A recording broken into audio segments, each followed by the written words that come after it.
je suis une femme sérieuse, mais à chaque fois que je rencontre ce profil qui rentre dans mes critères et que je lui parle de relations de couple, il prend ses distances.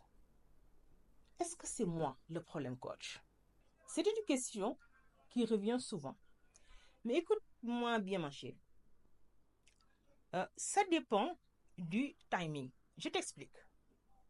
Tu viens de dire que tu t'intéresses à certains types de profils. Parce qu'il y a de ces profils, s'ils ont déjà une famille ou bien s'ils ont déjà fondé une famille avec une autre, ils ne vont pas chercher à fonder une autre famille à côté. Ils vont chercher à avoir une distraction. Ok? Je ne dis pas que c'est tous les hommes parce que je connais des hommes qui ont commencé par tout ce qui n'est pas sérieux et après maintenant c'est devenu sérieux. D'accord? Ça peut arriver.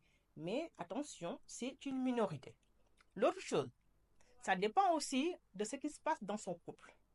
Parfois, si ça passe mal dans le couple, l'homme a tendance à chercher une porte échappatoire. Et là, si ça tombe sur toi, peut-être qu'au début, tu peux être à l'aise, il est attentionné, tout ça. Mais dès l'instant où ça se passe bien dans son couple, parce qu'à la base, il ne voulait pas du tout simplement créer une autre relation. Donc, tu vas voir qu'il est un peu distant, des choses comme ça dépend. Okay? Ça dépend aussi tout simplement du contexte. Si lui, il a une vie professionnelle qui est sa priorité, donc sa vie sentimentale n'est pas encore sa priorité. C'est pas qu'il ne va pas te donner la place que tu mérites, mais en tout cas, il ne va pas te donner la place que toi, tu penses mériter pour le moment. Pour lui, il a ses priorités, il doit y aller mollo mollo. Donc, il faut voir déjà dans quelle situation, ma chérie, tu te retrouves, c'est important. L'autre chose, il peut aussi avoir peur de l'engagement. Par exemple, il peut avoir peur de l'échec. Par exemple, s'il avait vécu dans un couple où ses parents étaient divorcés et que c'est extrêmement douloureux, okay? Ou bien autour de lui, il a vu des couples qui sont déchirés, des choses comme ça peut créer une peur derrière.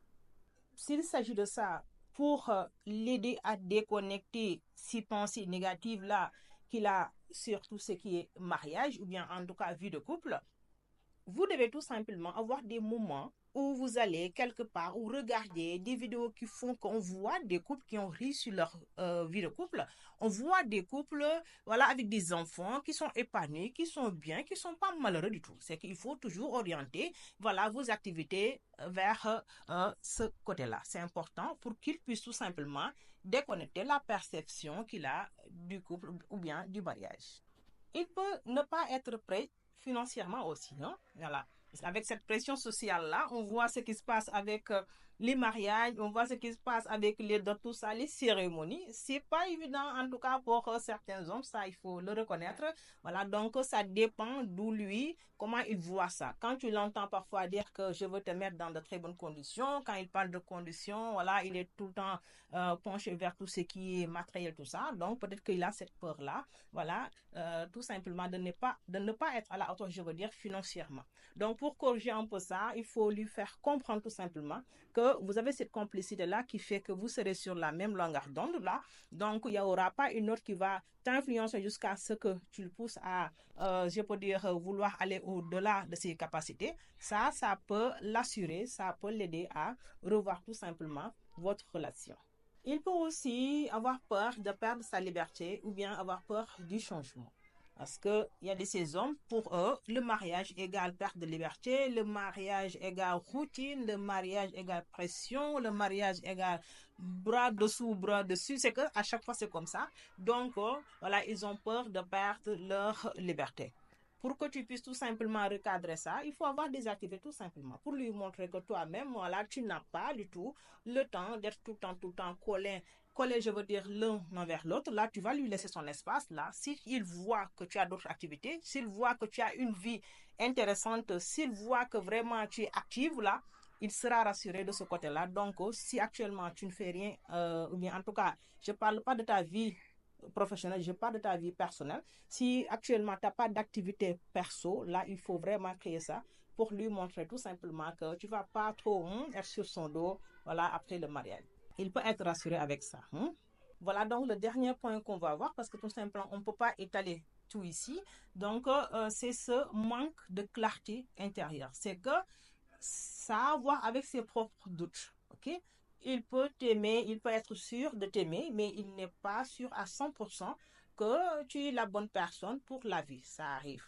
Ça dépend de ses critères, ça dépend de son entourage, ça dépend de ce que ses amis lui disent, tout ça. Donc, ça dépend de tout ça. Donc, peut-être, voilà, certains vont lui dire tout simplement, cette femme-là, elle est belle, tout ça, mais elle va pas résister très longtemps, ou bien des choses comme ça. C'est que c'est des choses qui se passent autour. On sait ce que c'est. Voilà, ce sont nos réalités. Donc, il faut toujours tenir compte de ça aussi. Donc, ça peut être ça. Et pour ça, maintenant, il faut tout simplement, voilà, communiquer avec lui de façon ouverte et sans tout ce qui est être sur la défensive, sans être en demande surtout. Voilà, ne pas montrer que comme si tu étais désespéré, coûte que coûte tu veux ceci. Non, c'est pas bien tout, parce que ça fait plus peur là. Voilà, mais si tu t'appuies sur tout ce qui est communication douce et constructive là, tu peux l'amener tout simplement vers toi, à déconnecter ce que son entourage, je peux dire la perception en tout cas qu'ils ont de votre relation. Et ça peut aider à ce que lui aussi, il y voit un peu plus clair. Voilà. C'était ça que je voulais partager avec vous. Maintenant, si vous pensez que, de partout ce que je viens de dire, vous comprenez, mais vous ne savez pas comment mettre ça en place, ou bien si c'est un peu compliqué tout ça, vous avez la possibilité de réserver un coaching privé avec moi ou d'intégrer le groupe pour que vous puissiez bénéficier de 15 ans d'expérience. Il faut juste envoyer un message privé et là, on fera ce qu'il faut. Voilà, c'était Kiné Ndiaye, votre coach en relations sentimentales et personnelles, la première en Afrique francophone avec 15 ans d'expérience. Je vous ai dit que ce qu'on partage ici, vous n'allez voir ça nulle part ailleurs, parce que c'est 15 ans d'expérience. Je vous dis à la prochaine dans une autre vidéo. Allez, ciao.